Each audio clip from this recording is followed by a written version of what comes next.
सभी मंचासीन अतिथिगण और मेरे सामने उपस्थित सभी भैया बहनों और धाकड़ समाज के सभी महानुभाव,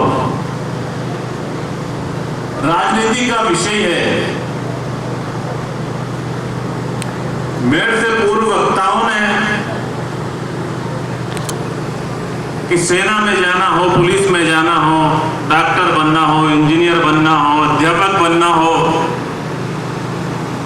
सभी के लिए कोई ना कोई कोर्स या कोई ना कोई सिद्धांत पद्धति का तय किया हुआ है शिक्षा विभाग ने, सरकार ने, कि डॉक्टर बनना है तो पीएमटी करनी पड़ेगी, अध्यापक बनना है तो बीएड एसटीसी करनी पड़ेगी।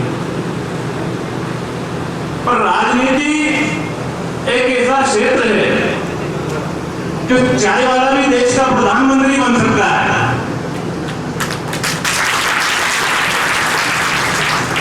और इस देश नहीं, दुनिया के जितने भी बुद्धिमान लोग हैं उन सबको चला सकता है। और एक अंगूठा छाप महिला राबड़ी देवी बिहार जैसे बड़े प्रदेश की मुख्यमंत्री बन सकती है और एक सरपंच से डायरेक्ट राजस्थान का मुख्यमंत्री भजनलाल शर्मा बन सकता है।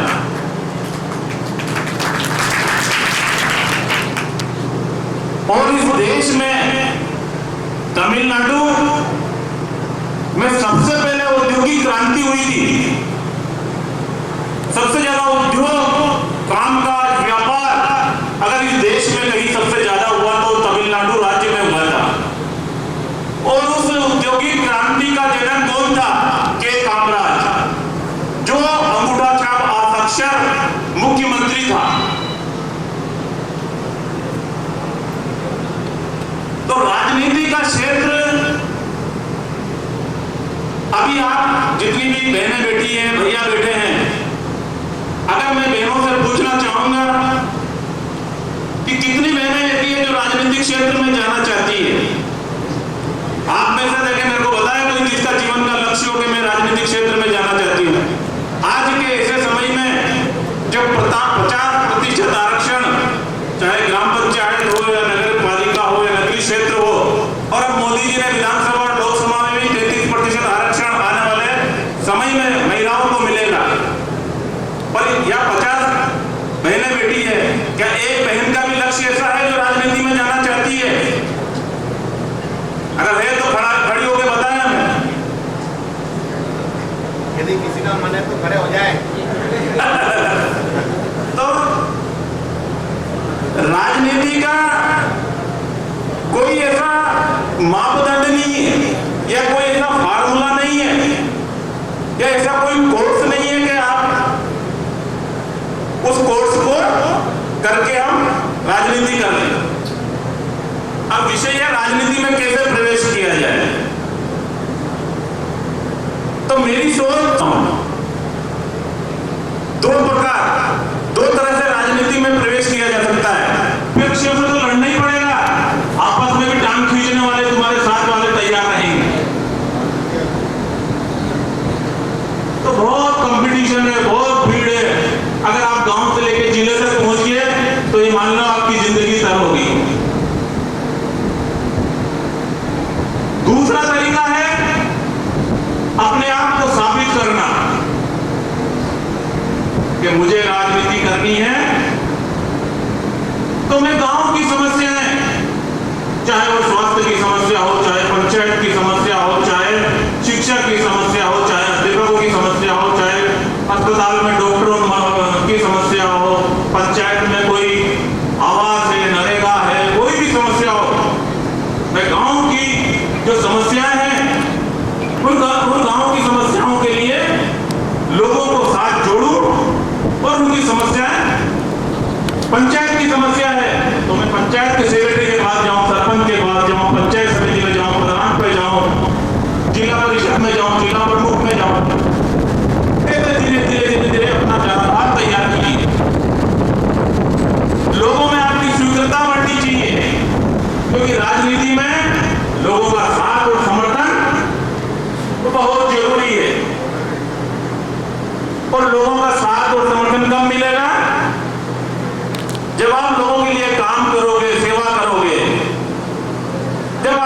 कथनी और करनी में अंतर नहीं होगा।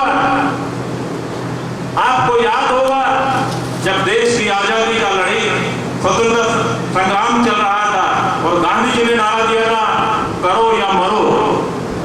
एक नेता ने नारा दिया और लाखों लोग सड़क पे आ गए और मरने मिटने के लिए तैयार हो गए।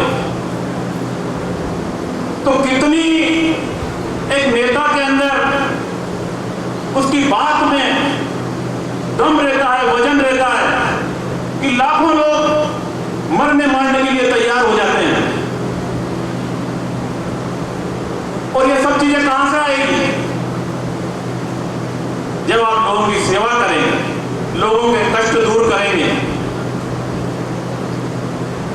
जब लोगों की समस्याओं के लिए लड़ेंगे। अगर किसान की समस्या है तो आप तहसीलदार से मिलेंगे, पटवारी से मिलेंगे, एसडीओ से मिलेंगे, विकास अधिकारी से मिलेंगे, कलेक्टर से मिलेंगे। उसके लिए आपको कोई आगे लेके आपको घर पे नोटा देना नहीं आएगा अपनी देशी भाषा में कि आप चलिए। आपको लगता है कि मेरे मोहल्ले में समस्या है, सफाई नहीं हो रही है, पड़ोसी को कोई नरेगा का काम नहीं मिल रहा है, इस आदमी को 2 रुपए किलो गेहूं मिलना चाहिए था, नहीं मिला है, इसके आवाज बनना चाहिए था, नहीं बना है। आपको आगे आना पड़ेगा। हेडपंप खराब पड़ा हुआ है 10 दिन से। आप सोचते हैं यार ठीक है यार, ये उनका काम है, ये उनका काम है। कोई का काम नहीं है, लोकतंत्र है। आप जागरूक बनिए। जब एक चाय वाला देश का प्रधानमंत्री बन सकता है और दुनिया भर के जितने आईएएस है, आईपीएस है, ब्यूरोक्रेट्स है, सबको ज्ञान बांट सकता है और सबको चला सकता है, और ऐसा चला सकता है कि शायद किसी ने नहीं चलाया होगा। तो जो ज्ञान और जो बातें लोग सिखाते हैं, जनता सिखाती है, संघर्ष से आती है, समर्थन से आती है, वो किताबों में नहीं मिलेगी। किताबों में पढ़ के कोई तैरना नहीं सीख सकता, किताब में पढ़ के कोई मोटरसाइकिल ठीक नहीं कर सकता। उसके लिए मेहनत करनी पड़ेगी, काला पीला होना पड़ेगा। तैरने के लिए डूबने की ताकत होनी चाहिए जब तैरना सीखेंगे।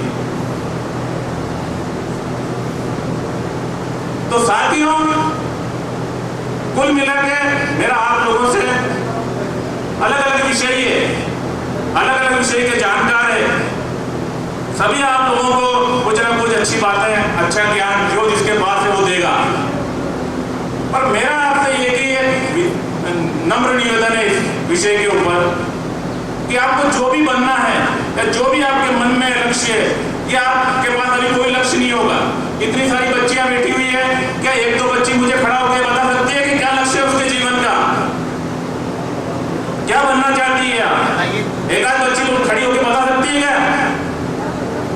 राजनीति मत बताओ, दूसरे बताओ। आप कोई भी कि मैं डॉक्टर बनना चाहती हूँ, मैं इंजीनियर बनना चाहती हूँ, मैं शिक्षक बनना चाहती हूँ।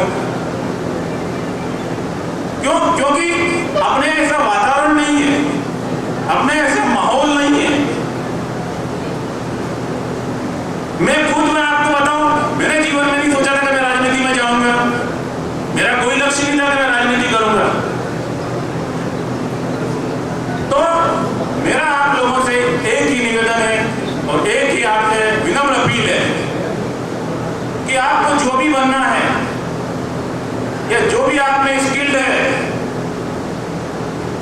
कभी राष्ट्रपति अब्दुल कलाम ने यह नहीं सोचा था कि मैं राष्ट्रपति बन जाऊंगा या भारत का मिसाइल मैन बन जाऊंगा या वैज्ञानिक बन जाऊंगा। रेलवे के प्लेटफॉर्म पे अखबार बेचा करते थे वो।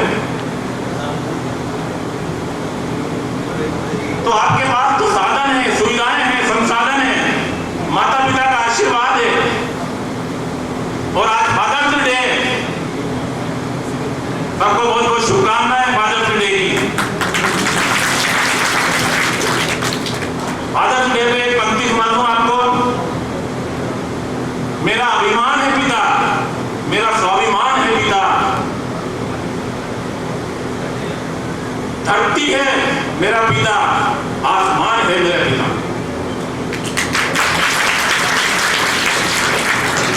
तो केवल मैं एक बात के लिए अपनी बात खत्म करूंगा, ज्यादा समय नहीं लूंगा, बहुत सारे लोग बैठे हुए हैं।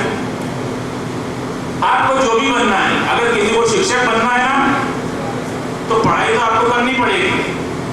पर आप अपने गांव के कोई रिटायर्ड शिक्षक है या अभी जो पढ़ा रहे हैं या आपके कोई परिवार रिश्तेदारों में अध्यापक है, उनकी संगत में रहिए, वातावरण में रहिए, ऐसे माहौल में रहिए। अगर किसी को फौज में जाना है तो कोई मिलिट्री वाले के साथ संपर्क बनाइए, कोई मिलिट्री में जो रह चुका है उससे समझ लीजिए, ज्ञान लीजिए। किसी को डॉक्टर बनना है तो जो पीएमडी कर चुके हैं या पीएमडी कर रहे हैं या जो डॉक्टर की ट्रेनिंग में है या जो डॉक्टर की पोस्टिंग में है, उन लोगों को संपर्क बनाइए। किसी को अगर अच्छा काश्तकार बनना है, क्योंकि किसान भी आज अच्छा काश्तकार बनना भी अपने आप में पदम विभूषण तक सम्मानित हुए हैं। हुकुम जी पाटीदार हसनावर के बाद जूना खेड़ा के, तो छोटी खेती और कम पानी में कैसे किसानी की जा सकती है। तो संगत बनाइए ऐसे लोगों की। अगर किसी को राजनीति में जाना है तो राजनीति के लोगों के साथ संपर्क बनाइए। गांव के कोई राजनीति में है, कोई मंडल का, कोई रिश्तेदार का, कोई परिवार का, ऐसे राजनीतिक लोगों के साथ बैठिए, उठिए, उनके साथ तालमेल बिठाइए। तो संगत होगी वैसी रंगत आएगी। तो संगत बनाइए कि आपको जहां भी जाना है, जिस भी क्षेत्र में जाना है, उन लोगों के बीच जाने की कोशिश करिए, उन लोगों के साथ रहने की कोशिश करिए, उन लोगों से सीखने की कोशिश करिए, ऐसा माहौल बनाइए। आपने वो कहानी सुनी होगी, शेर का बच्चा बकरियों के झुंड में रहता है और बकरी जैसा व्यवहार करने लग जाता है बचपन से। तो संगत का ऐसा असर है। अध्यक्ष, दोनों अध्यक्ष महोदय से अनुरोध करूंगा कि आदरणीय गोविंद जी भाई साहब काउंसलर सिंह को हमारे एक स्मृति भेंट करें। और आज